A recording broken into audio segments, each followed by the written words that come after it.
Pode assentar um pouquinho. Aleluia.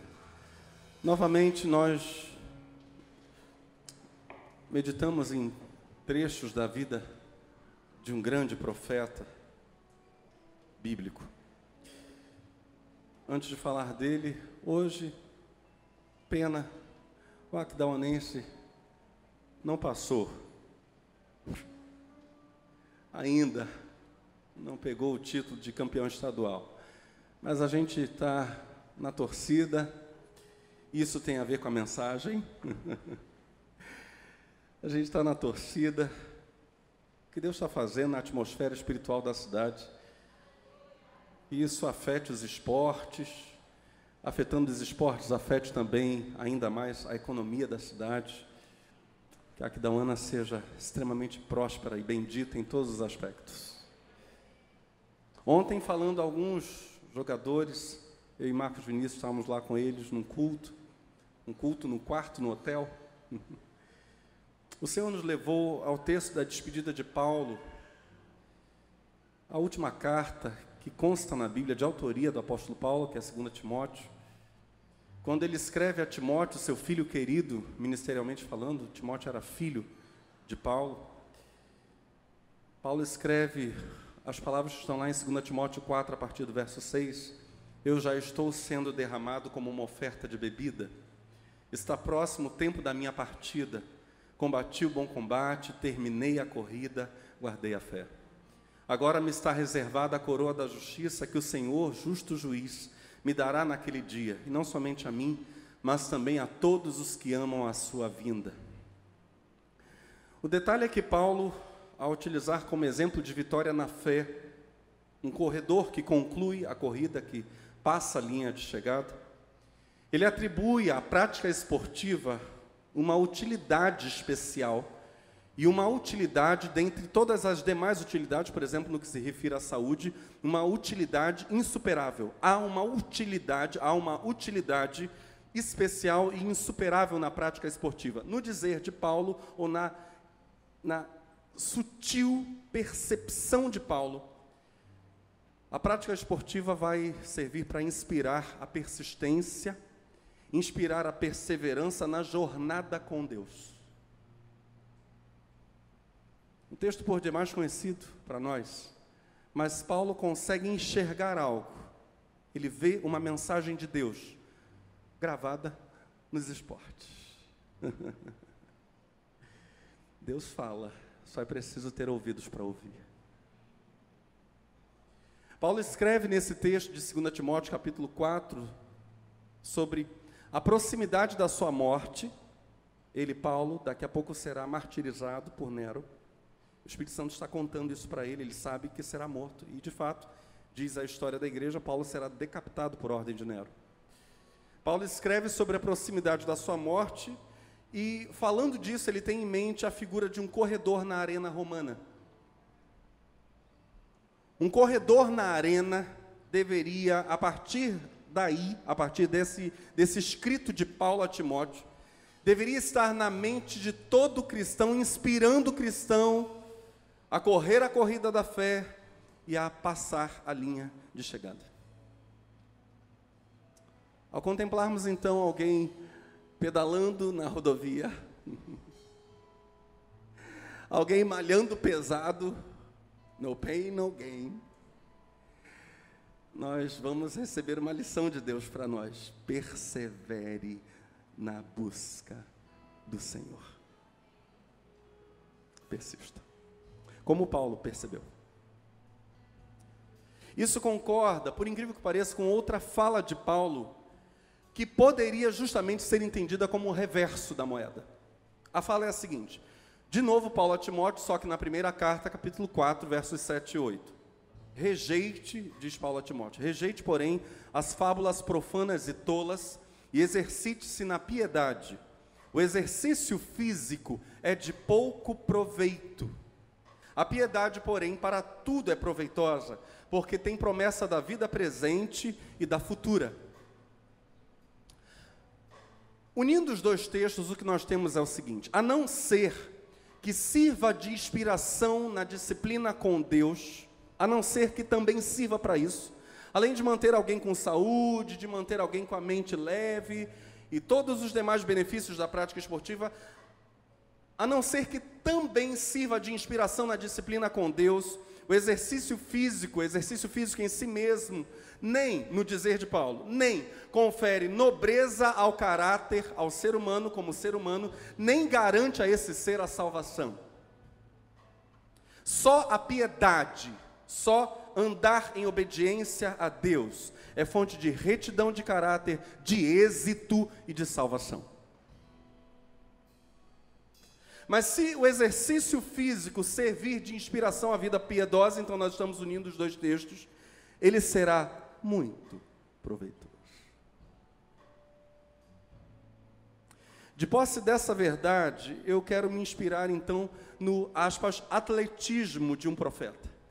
Um profeta, só dá para dizer que esse homem era atleta, não é possível. Um profeta atleta.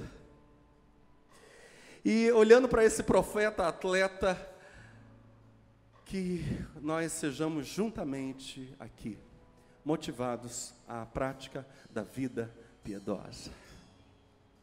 Que isso nos faça pensar na coroa da justiça, no prêmio da salvação. O nome do profeta, ele é velocista no momento, ele é fundista ou corredor de fundo, corredor para corridas que vão para mais de 5.000 metros, ou seja, mais que 5 quilômetros. Ele é ora velocista, ele é ora fundista. Falo de Elias, o tisbita.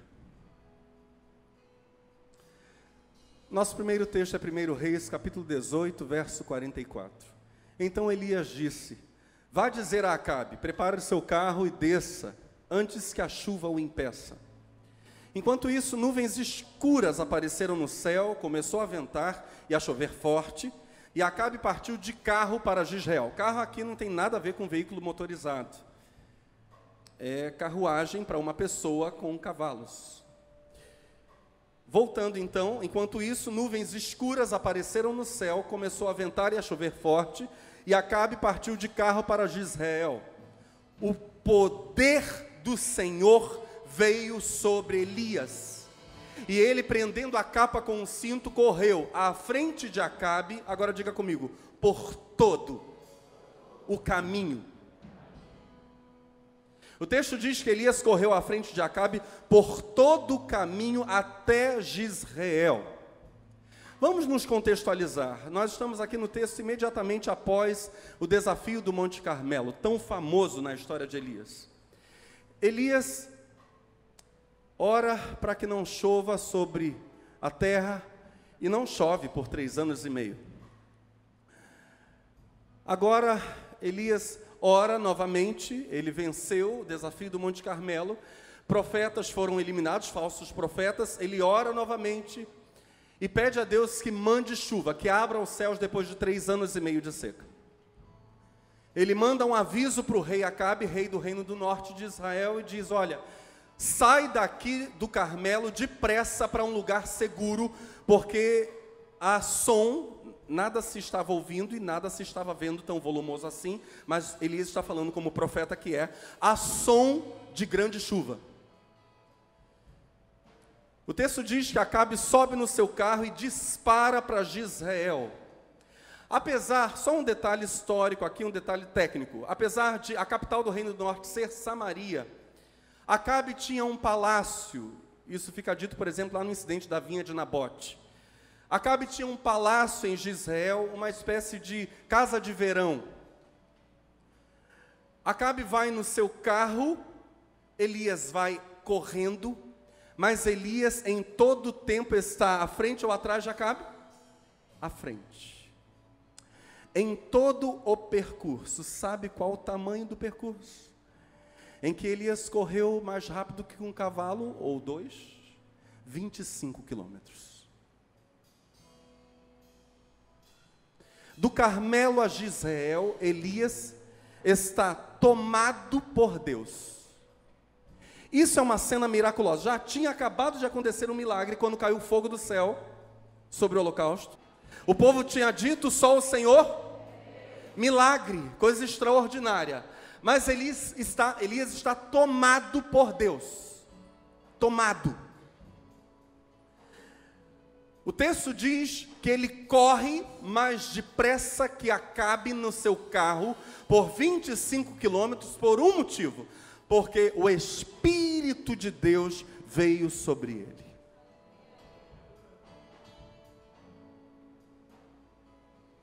Elias é ao pé da letra alguém inatingível. Ao pé da letra, Elias é um homem inalcançável. A unção sobre a vida de Elias faz de Elias um homem poderoso, um homem que, agora em linguagem figurada, alcança o seu propósito mais rapidamente, com uma energia maior que qualquer homem natural, qualquer homem carnal, por exemplo, como o rei Acabe.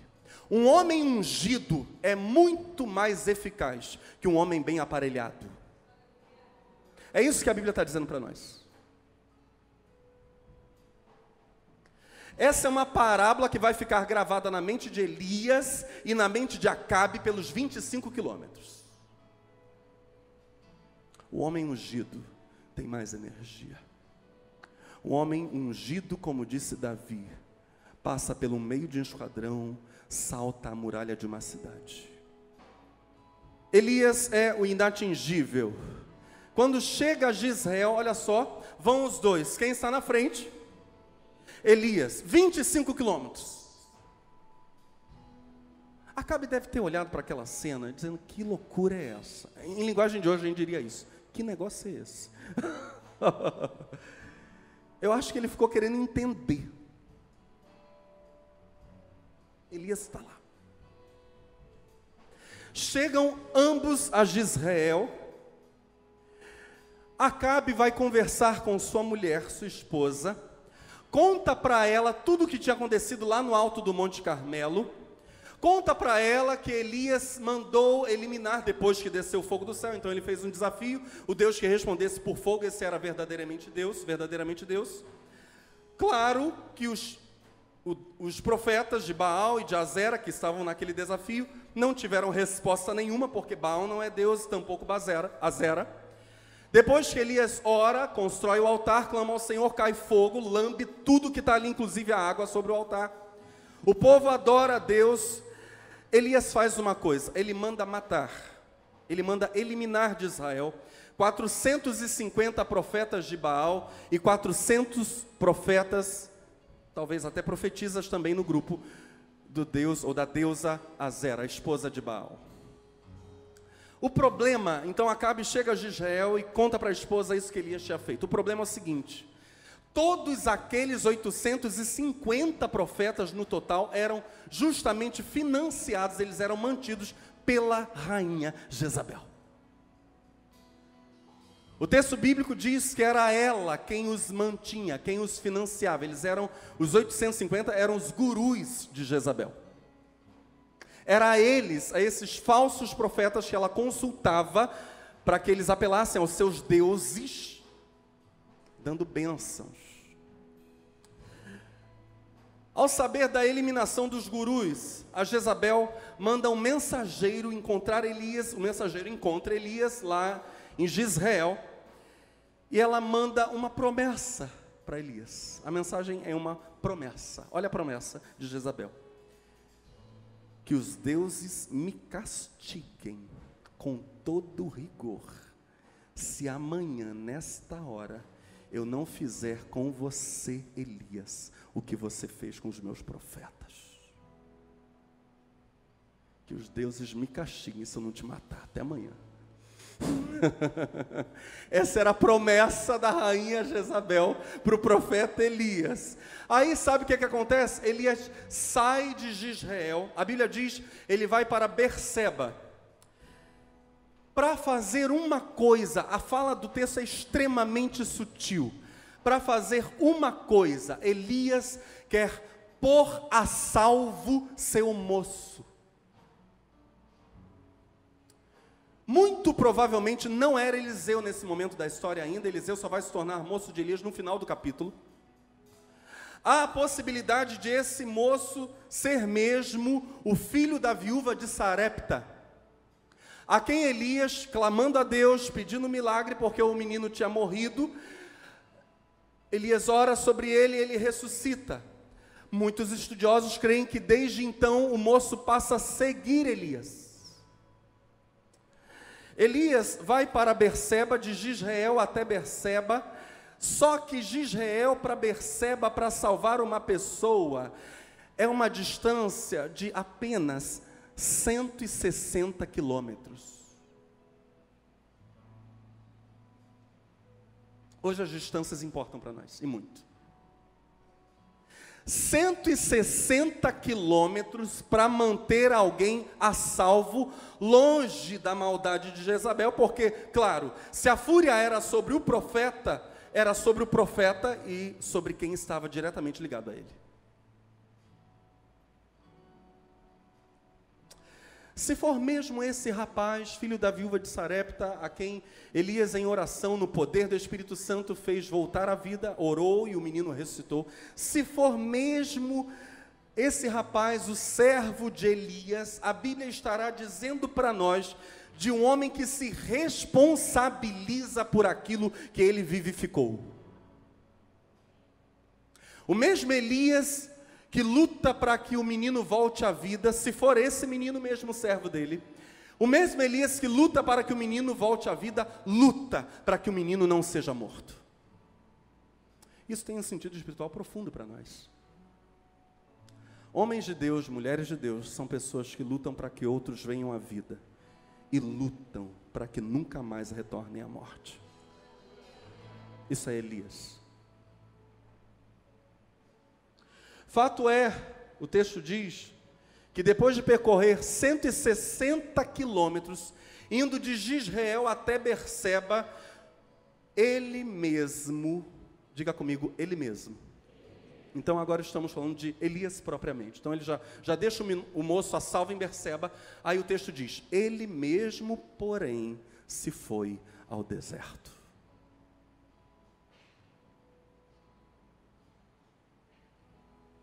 Eis o texto. Ele, porém, foi ao deserto, caminho de um dia, e foi sentar-se debaixo de um zimbro, e pediu para si a morte. E disse, já basta, ó Senhor, toma agora a minha vida, pois não sou melhor do que meus pais. E deitou-se, e dormiu debaixo do zimbro. E eis que então um anjo o tocou e lhe disse, levanta-te, come. E olhou, e eis que à sua cabeceira estava um pão cozido sobre as brasas e uma botija de água. E comeu e bebeu e tornou a deitar-se. E o anjo do Senhor tornou segunda vez e o tocou e disse, levanta-te e come, porque te será muito longo o caminho. Nessa história, ele já andou 185 quilômetros. E agora o Senhor vem e diz, você ainda tem uma longa jornada. Quem aqui já está há muito tempo no caminho com o Senhor? Nenhum de nós.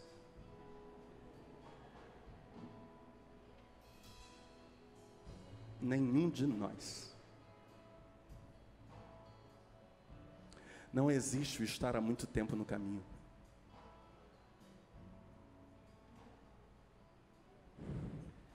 Existe o estar no caminho e não sair dele.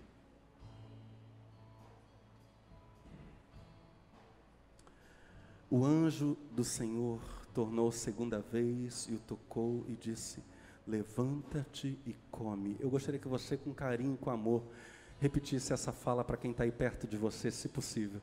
Se a vergonha não for sufocante. Olha para essa pessoa e diga, te será muito longo o caminho. Levantou-se, pois, e comeu e bebeu. E com a força daquela comida, porque ele comeu e entrou em jejum, então. Com a força daquela comida, caminhou. Quanto tempo? Quem conhece o texto? 40 dias e 40 noites até Horebe, o monte de Deus. E ali entrou numa caverna e passou ali a noite. E eis que a palavra do Senhor veio a ele e disse: que fazes aqui, Elias?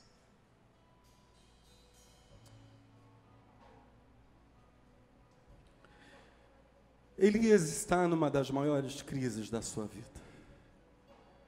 A crise é tão severa que ele pede a morte lá debaixo do zimbro, uma árvore. Ele é exatamente o que Paulo vai dizer aos coríntios: os homens e mulheres de Deus são vasos de barro. Vasos de barro. São frágeis mortais. Elias é isso. Tiago vai dizer: Elias é homem sujeito às mesmas paixões que nós. Homem sujeito, é homem frágil. Quando na tristeza dele, ele pede a morte, o texto diz: o Senhor envia um anjo para fortalecê-lo. Elias come o pão assado, Elias bebe da água da botija e volta a deitar. O anjo diz: come mais, a jornada é muito longa, come. Elias quer morrer, Deus quer que ele coma, Deus lhe dá alimento, Deus quer que ele viva. Elias quer dormir, Deus chama-o para um longo caminho.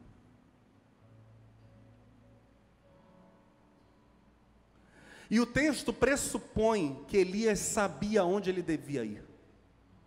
Porque em nenhum momento há qualquer dica do anjo sobre qual percurso Elias deveria fazer. Apenas é dito: o caminho será longo. Elias então se levanta. E a mesma força que aquela comida lhe dá, ou a comida que lhe dá força, também lhe dá destino. Aquela comida é um símbolo. Nenhuma comida tem o poder de fazer alguém não sentir uma fome mortal ou uma sede mortal por 40 dias e 40 noites. Isso, humanamente falando, é impossível, vocês sabem muito bem. Um ser humano consegue ficar sem água por 3 dias no máximo. Consegue ficar sem comida por 7 dias no máximo. Depois disso, normalmente irá morrer, vai ter colapso, vai morrer. Elias andar por 40 dias e 40 noites, detalhe, num trecho extremamente desértico, de Berseba até a cordilheira do Sinai, é deserto, é secura mesmo. E se antes Elias percorreu 25 quilômetros na frente de Acabe, 160 quilômetros para livrar seu servo das garras de Jezabel, agora de Berseba até a cordilheira do Sinai, ou Horebe, estamos falando do mesmo lugar. Dependendo do caminho escolhido, esse percurso varia, olha só, de 300 a 400 quilômetros. Deus diz: é hora de você caminhar muito. Anda, Elias. Depois de 40 dias, alguém chegaria para ele e perguntaria: profeta, de onde você vem? Em linguagem de hoje, ele diria: caminhei quase 400 quilômetros para chegar aqui. Caminhou? Sim, caminhei. A força da comida é vigor e é impulso na direção de Horebe, o monte de Deus. Há um homem emocionalmente esgotado, há um homem cansado da oposição ao seu ofício, ele era um profeta.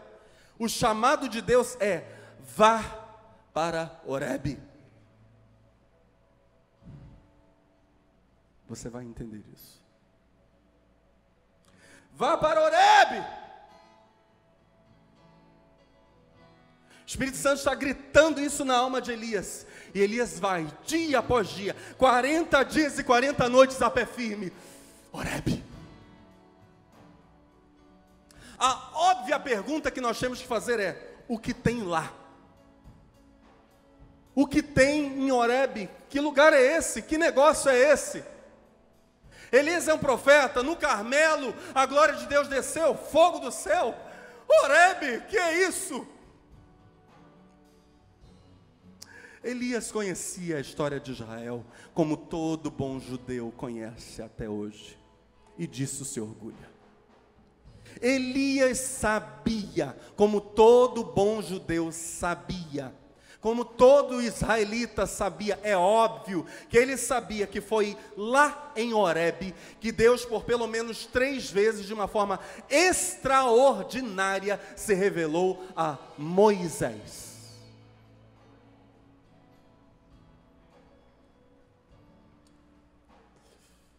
Por primeira vez, quando a história de Moisés está tendo uma reviravolta e um recomeço.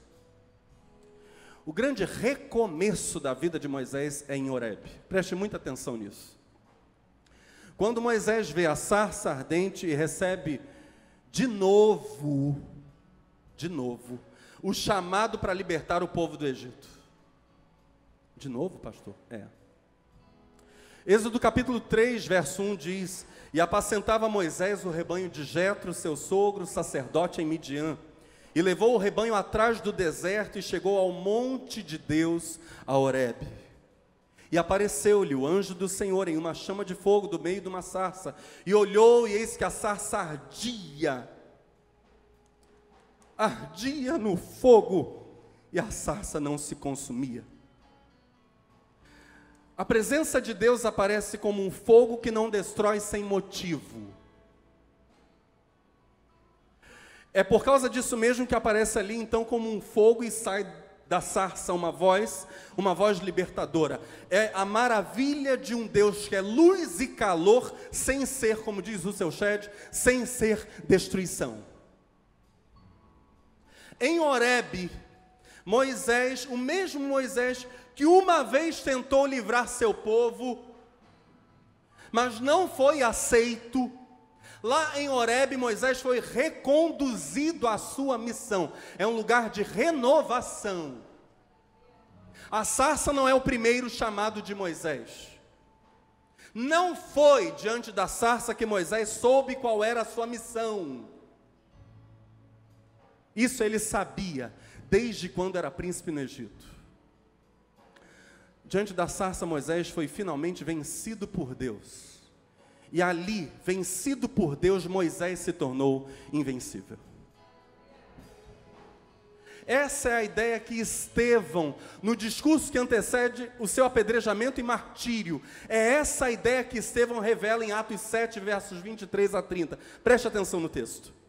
Ao completar 40 anos, Moisés decidiu visitar seus irmãos israelitas. Ao ver um deles sendo maltratado por um egípcio, saiu em defesa do oprimido e o vingou, matando o egípcio.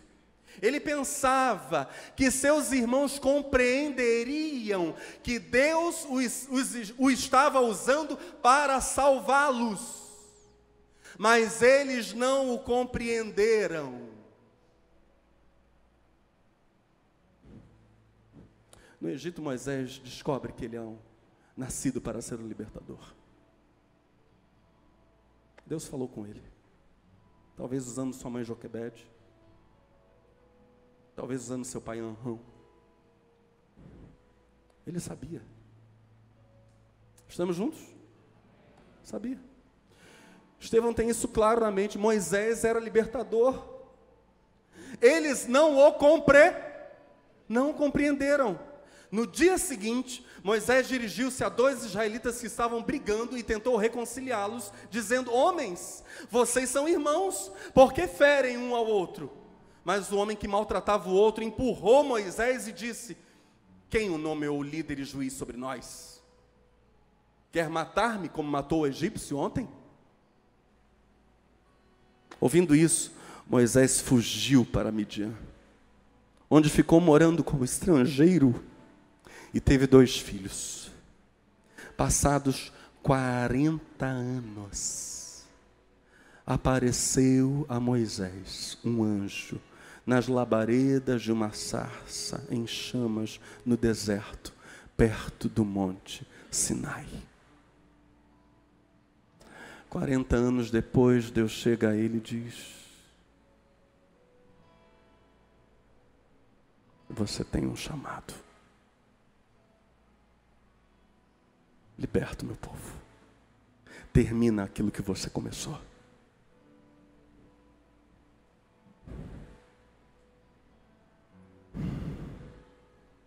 Quem está entendendo? Porque há pessoas que foram chamadas para determinadas obras e no meio do caminho querem abandonar o seu chamado. Pode passar 40 anos. Deus continua dizendo: cumpre aquilo para que eu te formei.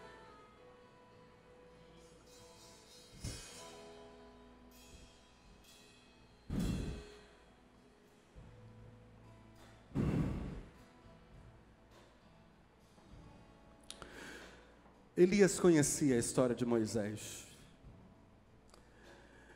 Depois de tirar Israel da escravidão, usadíssimo por Deus, Moisés cruza com eles o deserto de Sim e chega a Horebe, o mesmo lugar onde antes Deus tinha se revelado a ele, no meio da sarça ardente.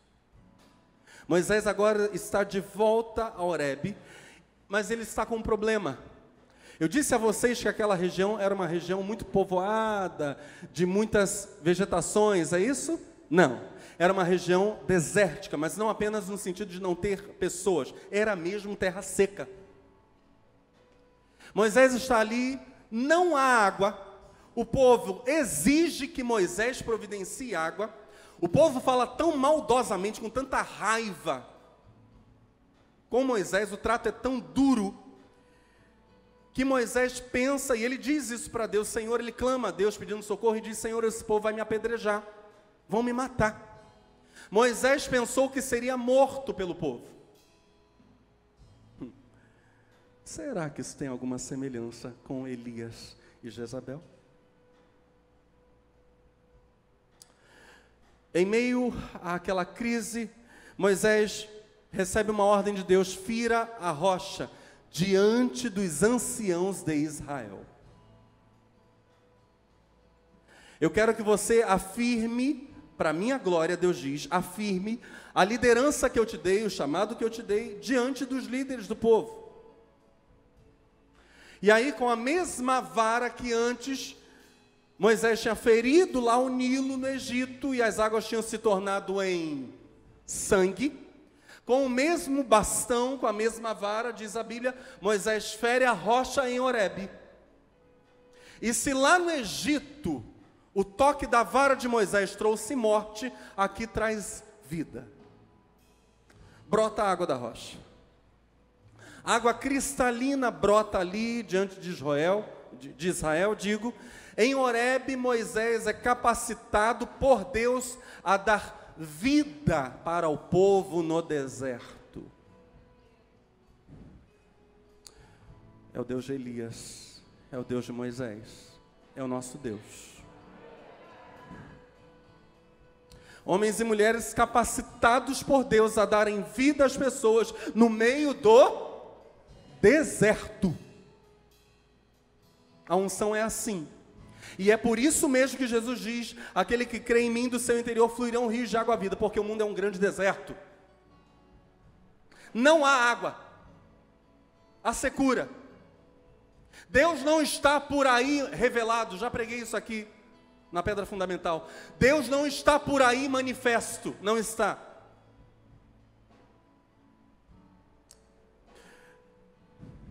Deus se manifesta quando é buscado. Mormente quando é buscado. Buscai ao Senhor enquanto se pode achar. Invocai-o enquanto Ele está perto. Eventualmente Ele se manifesta sem que seja buscado. Se manifesta e diz: busque-me. Para que então eu possa continuar a me manifestar, senão não mais me manifestarei. Eis, olha o que Deus diz: eis que eu estarei ali diante de ti, sobre a rocha em Horebe. Moisés vai feri-la, o Senhor estará diante dele, sobre a rocha. Essa é a ideia. Deus estará avaliando Moisés, o povo. Eis que eu, diz o Senhor, estarei ali diante de ti sobre a rocha em Horebe, e tu ferirás a rocha, e dela sairão águas, e o povo beberá. E assim Moisés o fez, diante dos olhos dos anciãos de Israel. Cumpra o teu chamado diante dos homens, porque é a única maneira de você ser aprovado diante de Deus. Não existe outro caminho. Cumpra o chamado. Eu disse a vocês que Horebe tem outro nome, Sinai. Elias conhece a história de Moisés. Elias sabia da história de Moisés, sabia que ali em Horebe, esse local para onde ele estava caminhando, e caminharia por quanto tempo? 40 dias e 40 noites. Elias sabia que ali em Horebe o chamado de Moisés tinha se tornado irresistível no evento da sarça. Sabia que ali um libertador havia sido ressuscitado depois de 40 anos de fuga, de negação de um chamado. Sabia que ali, mais tarde, a autoridade de Moisés foi confirmada diante dos líderes de Israel, diante de todos, quando água brotou da rocha, mas Elias também sabia de outras coisas. Ele sabia que ali no alto do monte Horebe, ou Sinai, Moisés recebera as tábuas que continham os 10 mandamentos. O tempo passou, Israel estava de novo em Horebe. Moisés recebe ali as tábuas da aliança. Deus dessa vez não se revela, olha só, Deus não se revela para a entrega das tábuas como um fogo num arbusto, não é mais isso. Deus se revela como fogo, fumaça, trovões, relâmpagos, som de trombeta, terremoto, trevas. A todo Israel no alto do monte. É uma visão, como diz a Escritura mais de uma vez, é uma visão terrivelmente gloriosa.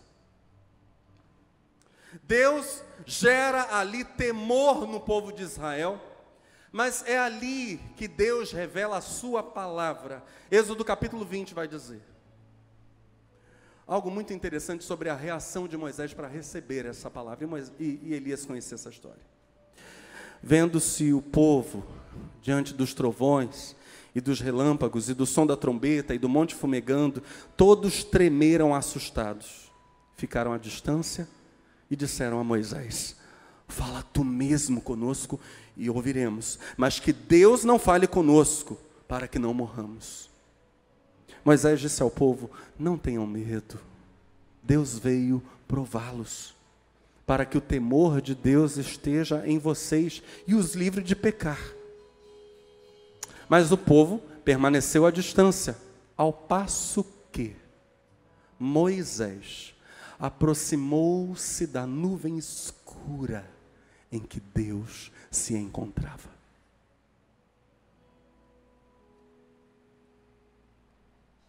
Em Horebe, Deus encontra então um homem, Moisés, com quem ele pode falar. Um homem a quem Deus pode revelar a sua aliança.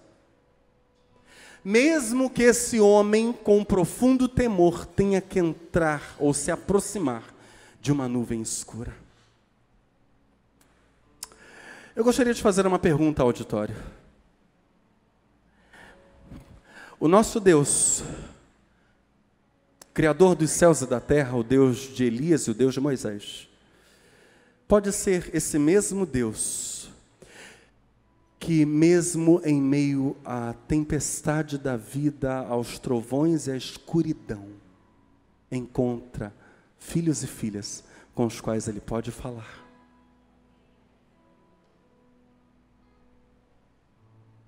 Ele encontrou Moisés. Se é Deus, mesmo em meio ao caos, ou mesmo por meio do caos, se é Deus falando, eu quero ouvir. É tão bom quando Deus nos fala por meio das bênçãos, mas quem disse que as lutas não são bênçãos?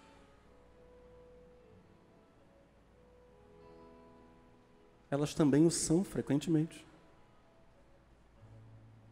O importante é que Deus encontre alguém capaz de ouvi-lo, mesmo em meio à escuridão.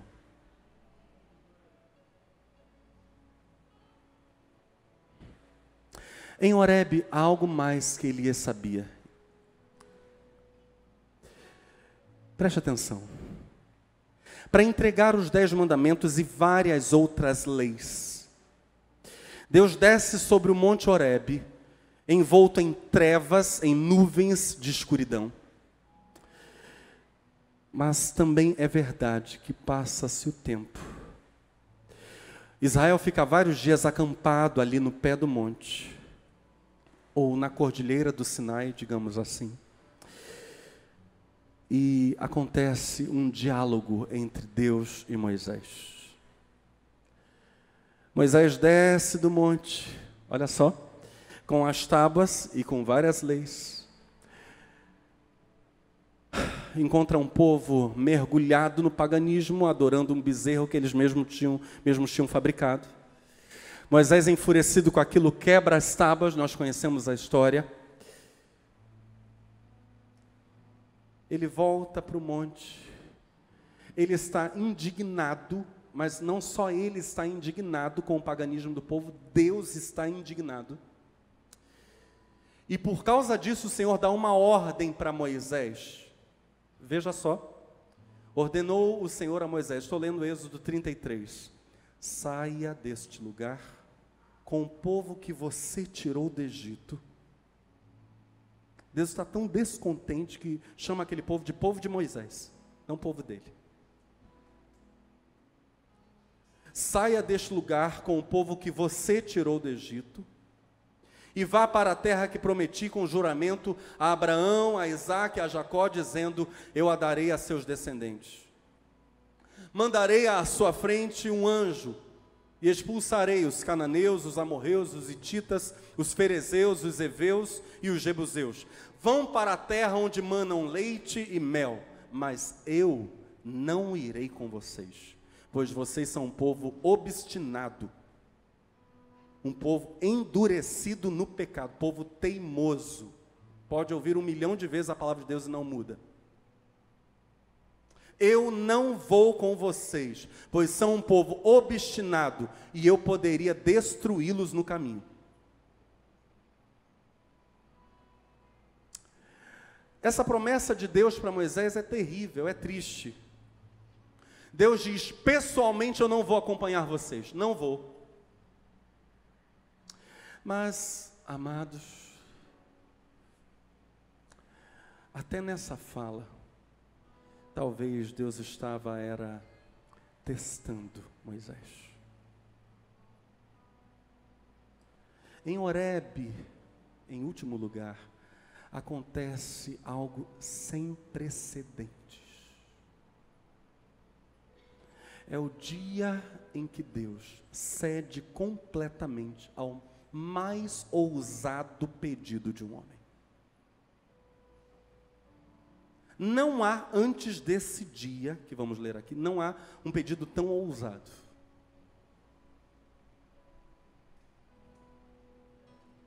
A experiência que vai acontecer agora com Moisés será repetida com Elias no Monte Horebe.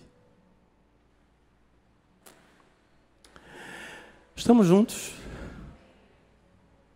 A Bíblia é maravilhosa, Deus está falando conosco. E a minha oração é que o Deus de Elias, o Deus de Moisés, seja continuamente o nosso.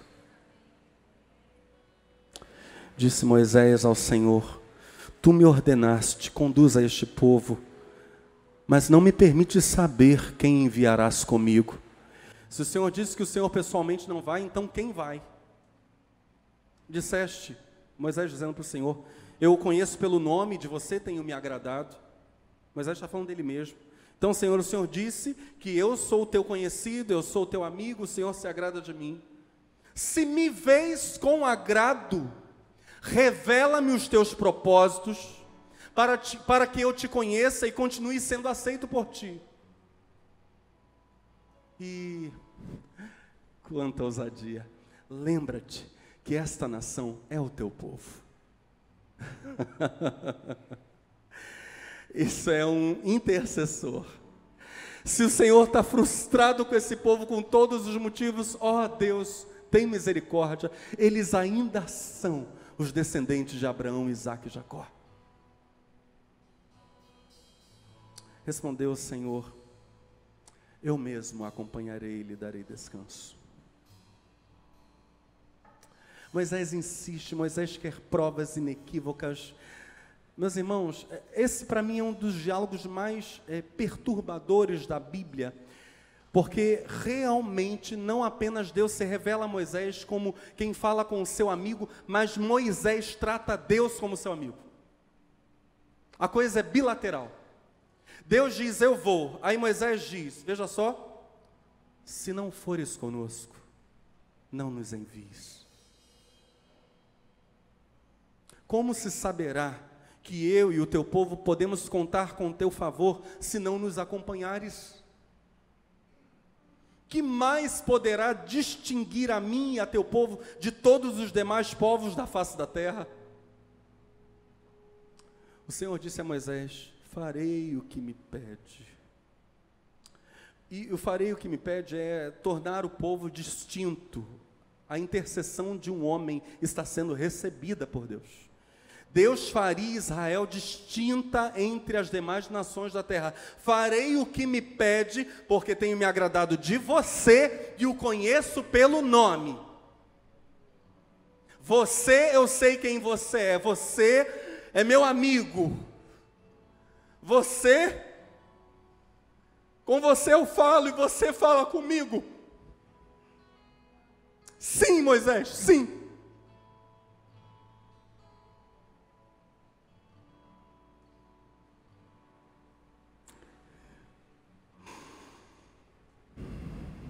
Então disse Moisés: peço-te que me mostres a tua glória.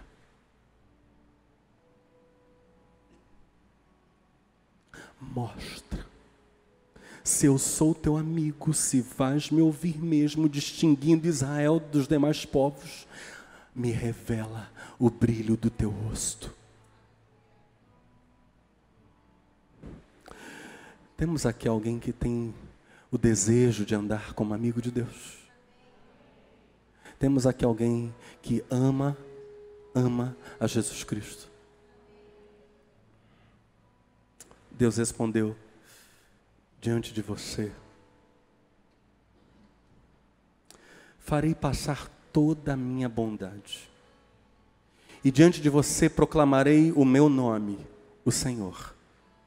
Terei misericórdia de quem eu quiser ter misericórdia, e terei compaixão de quem eu quiser ter compaixão. E acrescentou: você não poderá ver a minha face, porque ninguém poderá ver-me e continuar vivo. E prosseguiu o Senhor: há aqui um lugar perto de mim, onde você ficará em cima de uma rocha.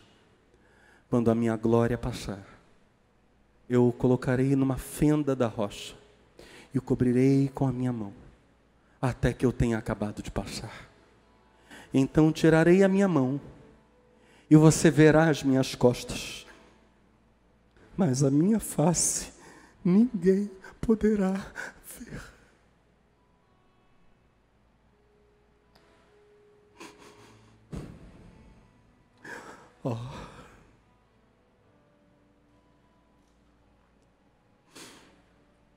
Em Horebe, Deus se revela ao homem que é seu amigo. Em Horebe, Deus se revela ao homem que é seu amigo.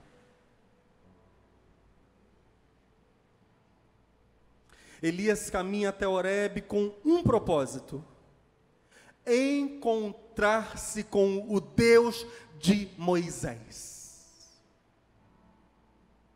É para isso que ele caminha. Senhor, se não queres que eu morra, se o meu ministério não está interrompido,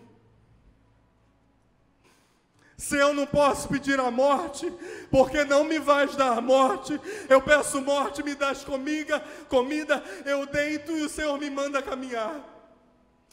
Então, Senhor, Tu que és o Deus que me manda caminhar, anda comigo como andaste com Moisés.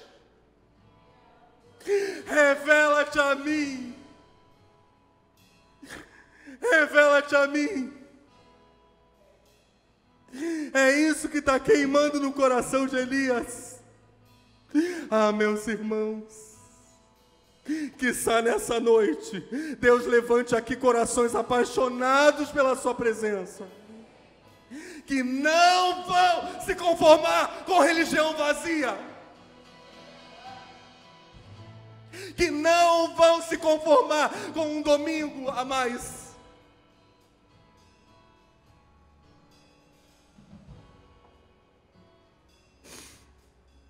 O Deus de Moisés renova, confirma, protege, dá sua palavra, mostra-se ao seu amigo. Há uma voz que vai falar com Elias lá em Horebe. O que fazes aqui, Elias? Essa voz, na verdade, está dizendo: é a mim que você está procurando. Estou aqui. É a mim. Você caminhou quase esses 400 quilômetros para se encontrar comigo. Estou aqui.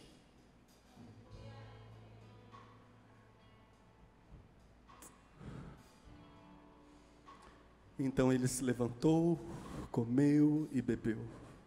Fortalecido com aquela comida, viajou 40 dias e 40 noites até chegar a Horebe, o monte de Deus. Tem gente que não consegue caminhar 10 quilômetros para cultuar ao Senhor numa quarta-feira. Tamanha a preguiça.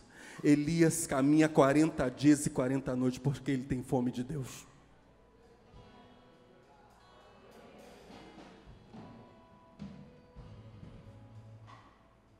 Ali entrou numa caverna e passou a noite. E a palavra do Senhor veio a ele: o que você está fazendo aqui, Elias?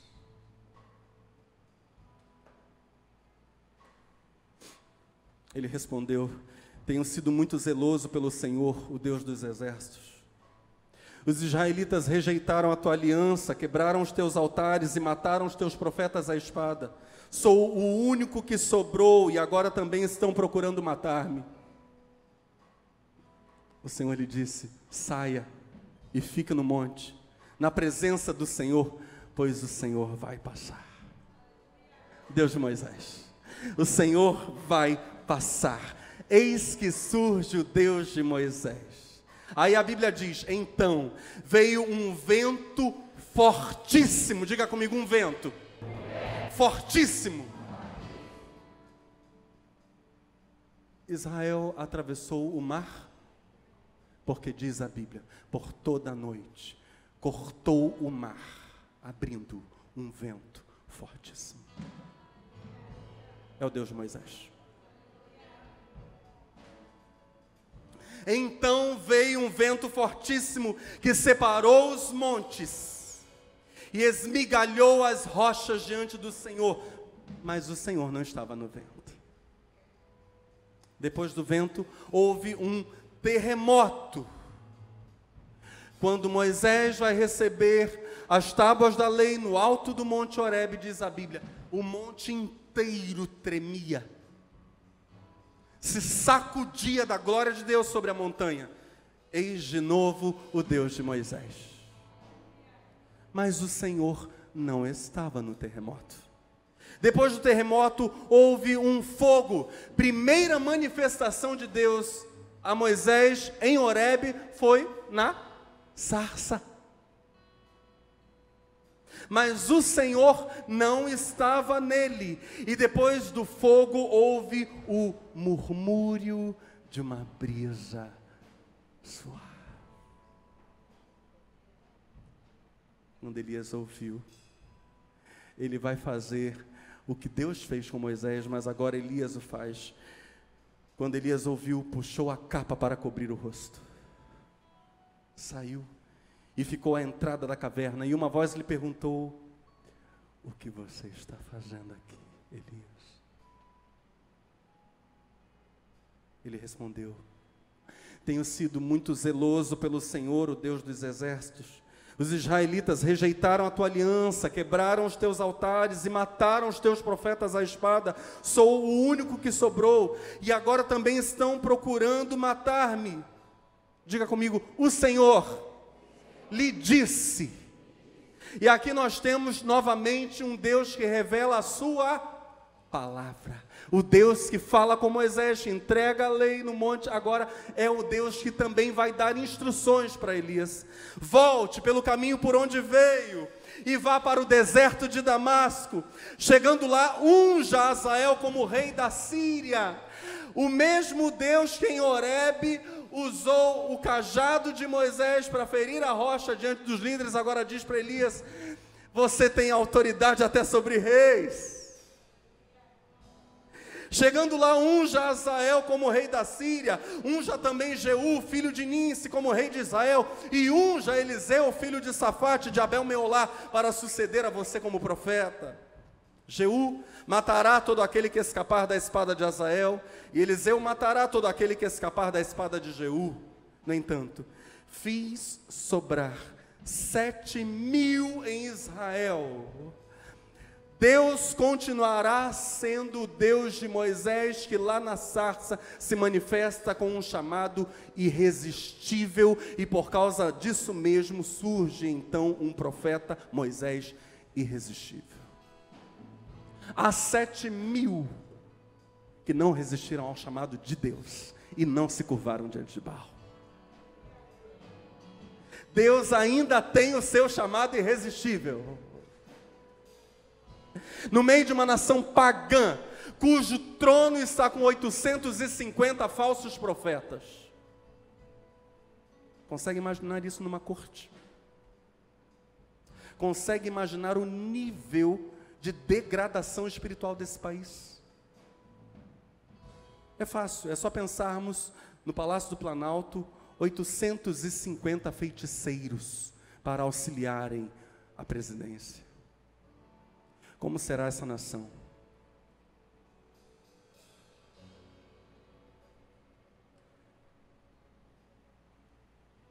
Fiz sobrar 7.000 em Israel, todos aqueles cujos joelhos não se inclinaram diante de Baal, e todos aqueles cujas bocas não o beijaram.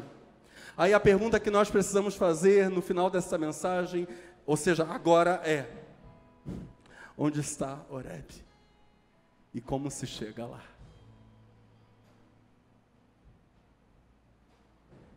Ó Deus de Elias, ó Deus de Moisés, Deus da perseverança atlética, Deus da persistência daqueles que fazem longas jornadas porque têm fome e sede do Senhor, que pagam o preço que for necessário pela tua presença, porque têm fome e sede do Senhor. Onde está Horebe? Onde é este lugar no qual Deus se revela? Eu quero exemplificar para você onde está Horebe.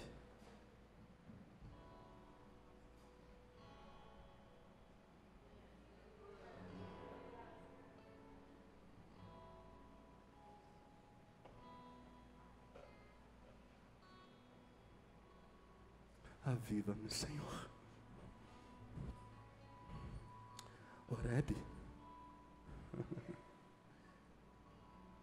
chegastes ao monte Sião, à cidade do Deus vivo, à Jerusalém celestial, aos muitos milhares de anjos, à universal assembleia e igreja dos primogênitos que estão inscritos nos céus, a Deus, o juiz de todo, aos espíritos dos justos aperfeiçoados, a Jesus, o mediador de uma nova aliança, ao sangue da aspersão, o sangue derramado de Jesus, que fala melhor que o sangue de Abel.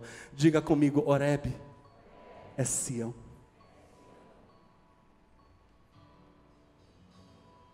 É o monte do Calvário. O autor aos Hebreus diz, Horebe era um símbolo para nós. Horebe para Elias, para Moisés. Hebreus capítulo 12 vai dizer, é símbolo do mais sublime monte, o monte do Calvário. Ali onde os nossos pecados são apagados, e ali onde o Espírito Santo encontra seus amigos. Gente que pega a sua cruz,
Jesus nunca ofereceu conforto, Jesus ofereceu vida.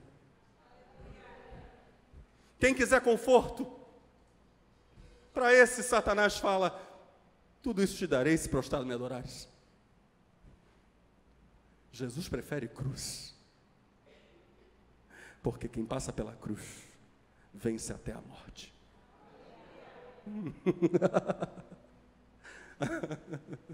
Viva.